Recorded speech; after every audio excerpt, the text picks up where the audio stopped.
Hello and welcome to SOL Reporter, one stop solution for SOL students।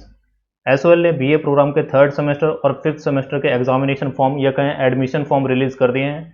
इस video में हम देखने वाले हैं किस तरह से आपको अपना एडमिशन फॉर्म फिल करना है और किस तरह से आपको अपने सब्जेक्ट सेलेक्ट करने हैं। तो ये वीडियो आपको एंड तक देखना है, पूरा प्रोसीजर आपको समझ में आ जाएगा। तो फॉर्म फिल करने के लिए आपको आ जाना है SOL की वेबसाइट पे sol.due.ac.in और यहाँ पे आप जाएंगे कॉन्टिन्यूटी वेबसाइट पे। यहाँ पे आपको अपने स्टूडेंट डैशबोर्ड में लॉगिन करना है, तो आप यहाँ पे कॉर्नर में जो ऑप्शन आ रहा है यहाँ से भी कर सकते हैं, या फिर यहाँ पे जो स्टूडेंट डैशबोर्ड का ऑप्शन है यहाँ से भी आप जाके अपने स्टूडेंट डैशबोर्ड में यहाँ पे लॉगिन कर सकते हैं। आप अपना एसओएल का रोल नंबर और बारकोड डाल के यहाँ पे लॉगिन पे जाएंगे तो आप अपने स्टूडेंट डैशबोर्ड में लॉगिन हो जाएंगे। आप स्क्रॉल डाउन करेंगे अपने स्टूडेंट डैशबोर्ड में तो नीचे आपको एक लिंक दिखाई देगा यहाँ पे online examination form for semester 3 fifth 2021 और 22। इस लिंक पे आपको जाना है तो आपके सामने कुछ इस तरह का इंटरफेस खुल के आएगा। आपको यहाँ पे अपना एसओएल का रोल नंबर डालना है और बारकोड यहाँ पे डालना है। ध्यान रखें एसओएल का रोल नंबर आपको उसी फॉर्मेट में डालना है जिस फॉर्मेट में आपके आई कार्ड या फिर फ्री रिसिप्ट में दिया हुआ है। जैसे मान लीजिए 20-1-42 या 43 इस तरह से करके जो भी आपका रोल नंबर दिया हुआ है उसी फॉर्मेट में यहाँ पे आपको लिखना है। फिर आपको बारकोड डालो और यहाँ पे सबमिट पे जाना है तो आपके सामने फॉर्म खुल के आएगा। इसके अलावा एक चीज़ आप ध्यान रख लें, अगर हो सकता है कि आप अपना एसओएल का रोल नंबर और बारकोड यहाँ पे करेक्ट भी एंटर करें, उसके बाद यहाँ पे इस तरह का नोट यहाँ पे दिखाई दे, this registration is for UG promoted students and ex student. इस केस में आपको डिटेल्स अपने दोबारा चेक करनी है।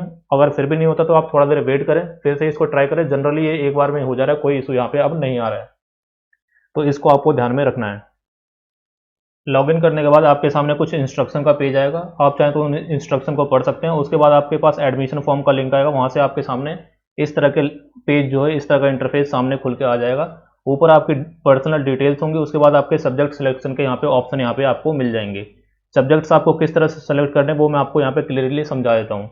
अगर आप थर्ड सेमेस्टर का फॉर्म फिल कर रहे हैं तो आपको थर्ड और फोर्थ दोनों सेमेस्टर के सब्जेक्ट सेलेक्ट करने होंगे, और अगर आप फिफ्थ सेमेस्टर का फॉर्म फिल कर रहे हैं तो आपको सिर्फ और सिर्फ फिफ्थ सेमेस्टर के सब्जेक्ट्स ही फिल करने होंगे। तो ये आपको समझ में आ गया।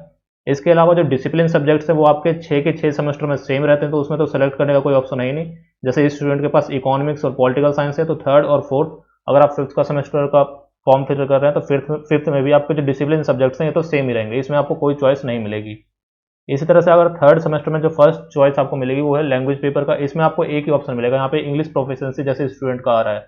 अब किसी स्टूडेंट की ये क्वेरी हो सकती है कि मैंने अपने फर्स्ट सेमेस्टर में इंग्लिश लैंग्वेज थ्रू लिटरेचर पढ़ा था और अब मुझे इंग्लिश प्रोफिशिएंसी का यहाँ पे ऑप्शन आ रहा है। तो जो भी ऑप्शन यहाँ पे आपको आ रहा है वो आप सेलेक्ट करके अपना फॉर्म फिल कर सकते हैं। बाद में अपने आप ही एसओएल उस सब्जेक्ट को वहाँ पे अपडेट कर देगा। इस तरह से एसईसी का जो सब्जेक्ट है स्किल एनहांसमेंट कोर्स का, इसमें जो भी ऑप्शन यहाँ पे आपको दिख रहे हैं इनमें से कोई भी ऑप्शन आप सेलेक्ट कर सकते हैं। जैसे मान लीजिए कोई स्टूडेंट का मैंने इकोनॉमिक्स जो है मेरा डिसिप्लिन सब्जेक्ट है तो यहाँ पे मैं इसको सिलेक्ट कर सकता हूँ, तो हाँ आप बिल्कुल इसको सिलेक्ट कर सकते हैं, कोई यहाँ पे इशू नहीं है।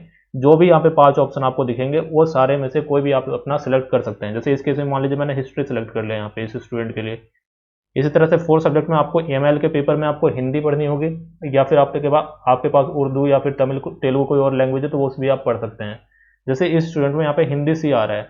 अब कोई बहुत से स्टूडेंट की यहाँ पे क्वेरी आएगी कि मैंने अपने फर्स्ट सेमेस्टर में हिंदी ए या सेकंड सेमेस्टर में हिंदी ए पढ़ा था, अब मुझे हिंदी सी क्यों दिया जा रहा है। तो यहाँ पे जो भी ऑप्शन आपको मिल रहा है उसको आप यहाँ पे सेलेक्ट करके फिल कर दें, आगे अपने आप ही एसओएल उस सब्जेक्ट को अपडेट कर देगा। इसी तरह से एसईसी सब्जेक्ट में भी आप कोई सा भी सब्जेक्ट यहाँ पे चूज कर सकते हैं। मान लीजिए आपने थर्ड सेमेस्टर में हिस्ट्री चूज किया एसईसी में, तो दोबारा से आप हिस्ट्री चूज कर सकते हैं, कोई यहाँ पे दिक्कत नहीं है। आप चाहें तो कोई दूसरा सब्जेक्ट में यहाँ पे, जैसे मान लीजिए एजुकेशन चाहे तो एजुकेशन में यहाँ पे सब्जेक्ट सेलेक्ट कर सकते हैं, कोई यहाँ पे दिक्कत नहीं है। फिफ्थ सेमेस्टर वालों के लिए मैं आपको बता दूं, आपको एक सब्जेक्ट सेलेक्ट करना होगा जेनरिक इलेक्टिव का। तो आप ध्यान रखें जेनरिक इलेक्टिव में आपको वो सब्जेक्ट सेलेक्ट नहीं करना जो आपने डिसिप्लिन में सेलेक्ट किया हुआ है, ठीक है। तो फिफ्थ सेमेस्टर वाले स्टूडेंट जो है इस बात का ध्यान रखें। इसके नीचे जो आपके इंप्रूवमेंट वाले सब्जेक्ट्स आ जाएंगे। अब इंप्रूवमेंट आपको किस तरह से फिल करना वो पहले आप समझ लें।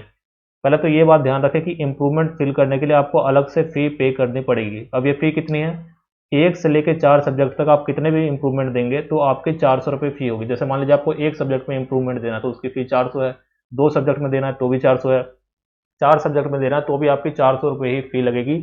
ये आपको ध्यान में रखना है। उसके बाद आप एक्स्ट्रा सेलेक्ट करते हैं, जैसे मान लीजिए आप 5 सब्जेक्ट सेलेक्ट करते हैं तो उसके लिए 100 रुपीज़ पर सब्जेक्ट आपके ऐड होते रहेंगे। अब ध्यान रखें इंप्रूवमेंट में अगर आपके सारे सब्जेक्ट्स में आप पहले से पास हैं फर्स्ट और थर्ड सेकंड सेमेस्टर के, या फिर फिफ्थ सेमेस्टर की बात करें तो बाकी 4 सेमेस्टर तक, तो आप जिस सब्जेक्ट में पास है उस सब्जेक्ट में भी आप इंप्रूवमेंट दे सकते हैं। लेकिन जिस सब्जेक्ट में आप फेल हैं या ईआर है उसमें, या फिर आप पहले उसमें एब्सेंट थे, वो सब्जेक्ट आपको कंपल्सरीली यहाँ पे सेलेक्ट करना ही करना है, ठीक है। तो आप यहाँ पे ध्यान रखें, अगर किसी सब्जेक्ट में यहाँ पे आपके फेल आ रहा है तो उस सब्जेक्ट को आपको कंपलसरी सेलेक्ट करना है, जिसमें आप पास हैं तो अगर आप चाहें तो अपने मार्क्स इंप्रूव करने के लिए उसमें इंप्रूवमेंट फिल कर सकते हैं। उसके बाद यहाँ पे I have read the undertaking पे यहाँ पे जाना है और आपको सेव पे जाना है। उसके बाद आपके पास फ़ी पेमेंट करने का वहाँ पे लिंक आ जाएगा, फिर अपनी फ़ी आप पेमेंट कर सकते हैं। फ़ी आपकी 3,500 से 4,000 के बीच में होगी, तो उसके अकॉर्डिंग आप वहाँ पे देख सकते हैं जितनी भी फ़ी है उसको आपको पे करना ही पड़ेगा। इसके अलावा फ़ी पेमेंट करने के बाद दो वहाँ पे क्वेरीज आ सकती हैं स्टूडेंट की, या तो फ़ी पेमेंट वाला जो लिंक है वो ओपन ही नहीं होगा, वहाँ पे एरर आएगा। तो उस केस में जैसे मान लीजिए 60 मिनट या 120 मिनट का एरर आता है, तो आपको कम से कम 24 आवर का वेट करना है, बार बार लॉगिन नहीं करना, 24 आवर बाद ही उसको चेक करना है।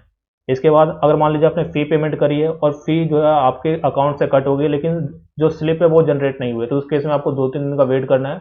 आपके स्टूडेंट डैशबोर्ड में फ़ी जो है उसकी स्लिप जनरेट होकर आ जाएगी। अगर फ़ी डिडक्ट ही नहीं हुई है तो फिर से आपको 2-3 दिन का वेट करना है, दोबारा से फ़ी पेमेंट करने का ऑप्शन जो है इसी फॉर्म के लिंक पे आपको मिल जाएगा। तो यहाँ पे आपको सेव पे जाना और फ़ी पेमेंट आपकी कर देनी है। बस यही प्रोसीजर है आपका थर्ड और फिफ्थ सेमेस्टर के बीए प्रोग्राम के फॉर्म को फिल करने का। इसके अलावा आपकी कोई क्वेरी है तो डेफिनेटली आप कमेंट सेक्शन में लिखें, या फिर आप हमें इंस्टाग्राम पर मैसेज कर सकते हैं, आपका रिप्लाई किया जाएगा।